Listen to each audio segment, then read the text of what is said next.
Hi there, everybody. Loading Wi-Fi here. Been a little bit, been a little while, but here to review another firearm. This one is the HK P2000.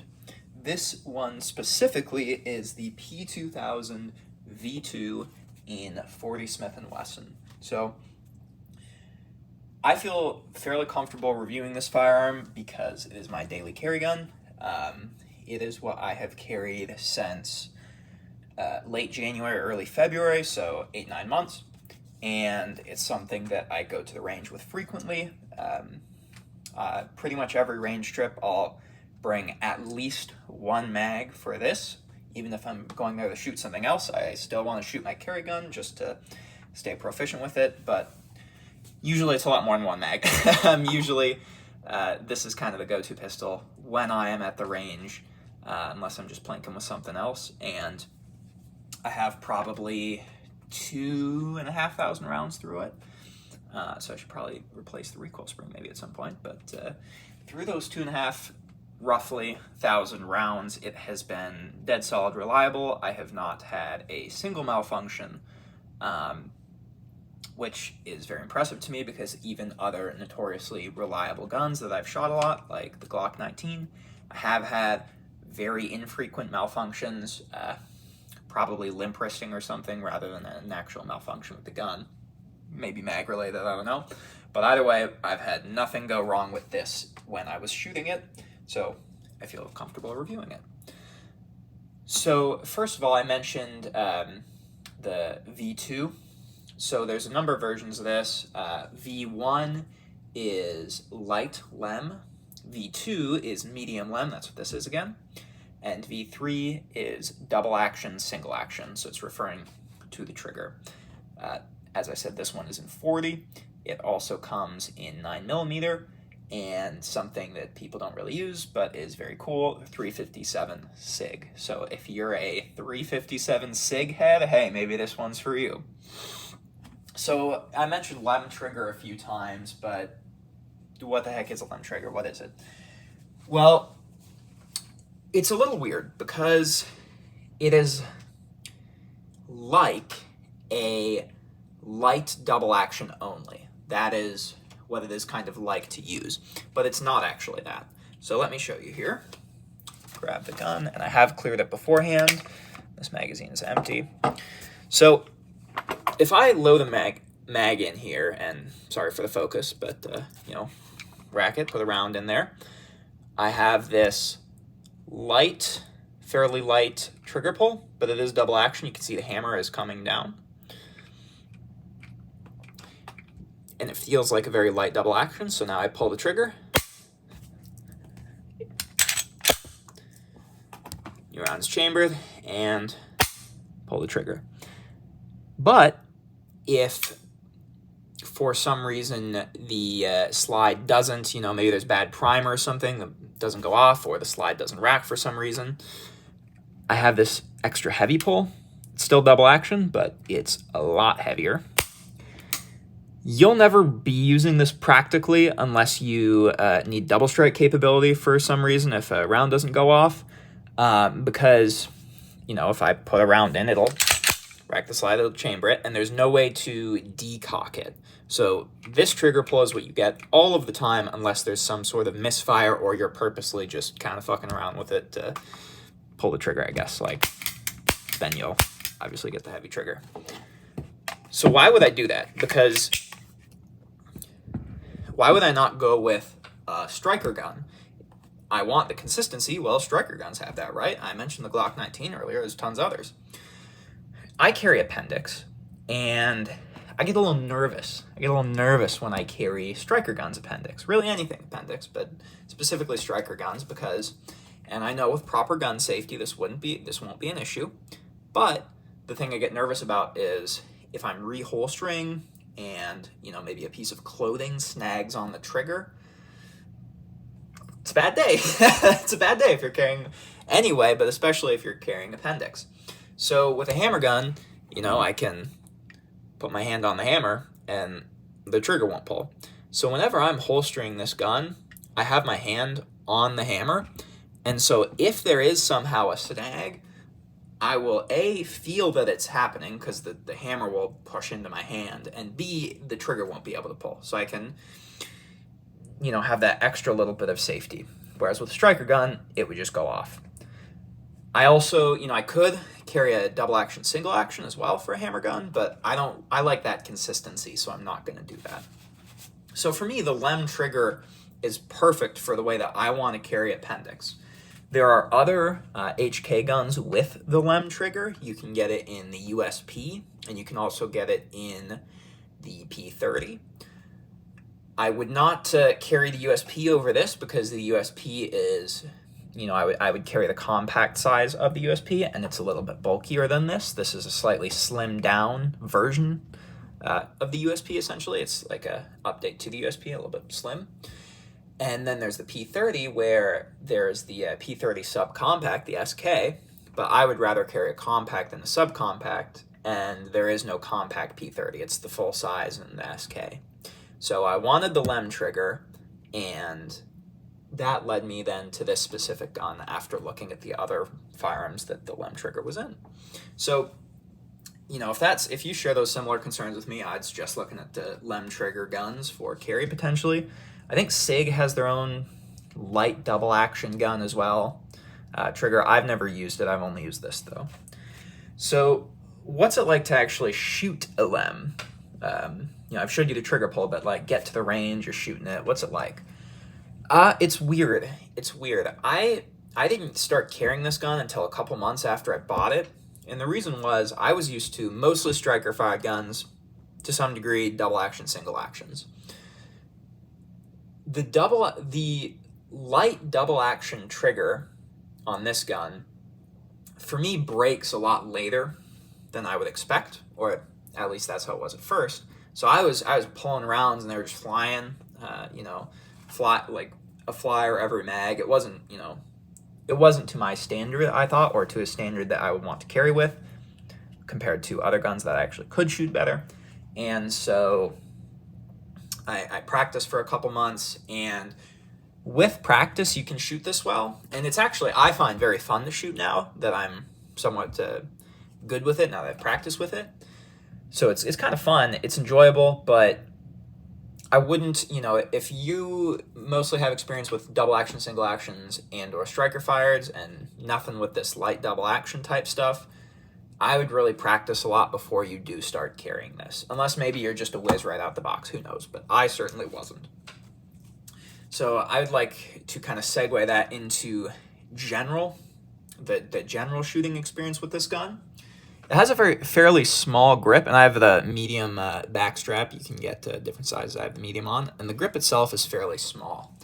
I have small hands. I guess you can't really tell just on the video, but I have somewhat smaller hands for a guy, and so having that grip is really nice. With my Glock 19, for example, the grip is just like a little bit too big. It's just not as comfortable, but for me, this is great. If you have bigger hands, maybe this isn't as good for you. I've heard, or longer fingers, I've heard people don't like this as much. If you have, I would say probably medium hands or even medium large hands, and then especially small hands, I think the grip is good. The other thing about the grip you notice is the texturing isn't very aggressive. Yeah, that has its pros and cons. If I'm at the range for a while shooting and my hands start to get sweaty, then it does start to be a little bit harder to control. But for me, with this being my carry gun, it's not like if I ever actually have to use it for self-defense, I'm going to be going through mag on mag on mag. I don't even carry an extra mag. I'm probably just going to need a few shots here, and so if I do need it for defense. And so with that in mind, that lessened grip texture, which isn't a problem when my hands aren't sweaty, that's not a concern for me. It also makes carrying it slightly nicer, but I'll get on to the carrying experience later. This gun is in 40, so it is a little bit snappier than 9mm. I haven't fired too many 40s, so I don't have a huge frame of reference, but I can say it's really not so bad, even as somebody who mostly shoots 9. This was actually my first 40, and so I kind of had assumed going into it that 40 was going to be pretty heavy recoiling, because that's how people seem to talk about on the internet, talk about how snappy it is and all that. I didn't think it was so bad at all.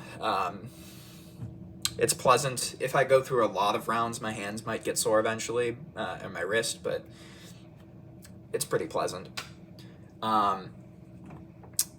It does have kind of a high bore axis, as you can see, so, you know, maybe that contributes slightly to giving it a little bit more recoil, but again, nothing overwhelming or anything like that. It also has a little nylon ring, a little nylon plastic bit on the recoil spring, which apparently reduces recoil, so who knows, maybe it's all a wash. To me, it's pleasant to shoot, not too heavy recoiling, even for a 40. The grip is great for me, and yeah. Trigger's a little bit weird, but I got used to it, and I think most people would get used to it. Maybe it's not your thing, and that's why you should, if you can, rent guns before you try them, but the LEM trigger is my thing. So, you know, moving on now to, as I said, this is a concealed carry weapon for me, the carry experience. Well, this gun is dimensionally very similar to a Glock 19. It is a little slimmer, though, particularly in the grip, as I mentioned. The grip is slightly longer, though, especially with the magazines as default come with this lip here. And that really does make it a bit longer than a Glock 19. I don't find that it's a problem to conceal, but it is a little bit longer. You can get flat base plates. I think it's still slightly longer even if you do, but very dimensionally similar other than that. The barrel is, I believe it is a quarter or a half. I cannot remember off the top of my head, my apologies, but the barrel is slightly shorter as well. If you're carrying at, you know, maybe 3 o'clock or whatever, probably doesn't matter too much, that little bit less barrel length. But for me, when I'm carrying appendix, especially I work an office job, I sit a lot in the day, most of the day really at work. That slightly shorter barrel, I think, is a plus. Now, as I mentioned as well, this grip, you know, it's not going to scratch me up or scratch up my clothes like some more aggressive grips will. So all in all, for an appendix gun, I find it very comfortable to carry. Specifically, what I carry this in is the Black Point Tactical Mini Wing holster. And I really like this. This is not part of the gun review, but I'm bringing it up because it has an impact on my carry experience. Leather holsters tend to be more comfortable. Kydex holsters are safer because leather will eventually deform, and that could result in the trigger somehow inadvertently being pulled, whereas Kydex plastic, you know, that's not going to happen. But carrying a all Kydex holster, for me, an appendix is very uncomfortable. So Black Point Tactical has these really cool holsters that the holster itself is entirely Kydex. This is all Kydex. It's not like a leather back or anything like that, all Kydex. But it has these little leather wings, I guess, that the belt clips are attached to that mean as I'm moving about, you know, this can conform and it doesn't have some of the dangers of a leather holster. It has all that safety of Kydex, but it also has some of the comfort benefits of a leather holster. So favorite carry holster, have it for a few guns. It's great, would recommend. Not part of the review, but it does impact the carry experience, so I wanted to bring it up. So far, shoots well, does take some getting used to, and very comfortable for me to carry. So I figure I'll mention some of the options now, because maybe you like some parts of this, but you're not a big 40 guy, for example, or you kind of maybe want the double single action. As I mentioned, you can get this with a normal double single action trigger. I've heard that it's not very good for a double single action, but I also haven't ever used one, so that's just what people on the internet seem to say. You can also get it 9mm if you are not a wacko like me who likes 40, or you can get it in 357 SIG if you're even more of a wacko than me. Now, I do want to bring this to 40 because I understand that that's a little bit of a controversial choice, and it was actually the late great, unfortunately just recently passed away, Paul Harrell, who got me into 40. So I used to have, I think, kind of a more popular opinion, which was 40 is pretty obsolete when compared to 9. It doesn't exactly have all that much, if any, more stopping power, but it's snappier and you get a reduced mag capacity. Well, Paul Harrell, some of his videos, you know, shooting the meat targets and all that, kind of turned me on to 40 a little bit and made me realize, well, I think it actually does have a little bit more stopping power. And yeah, I decided to carry it after seeing some of those videos. This gun specifically, the magazine capacity, that is a negative. To me, for a concealed carry weapon, as I mentioned, I don't think I'm going to be in self-defense shooting off 1,000,000 rounds or whatever, so mag capacity isn't as much of a priority for me. If it is for you, this is a bigger negative. In 40 and 357 SIG, the magazines have a 12-round capacity. In 9mm, they have 13, which is very bad for a compact, roughly the size of a Glock 19.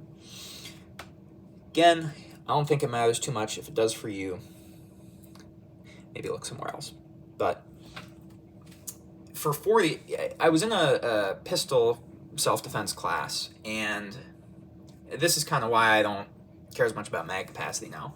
It's in a pistol self-defense class, and the instructor had a simulation type thing of somebody running at you.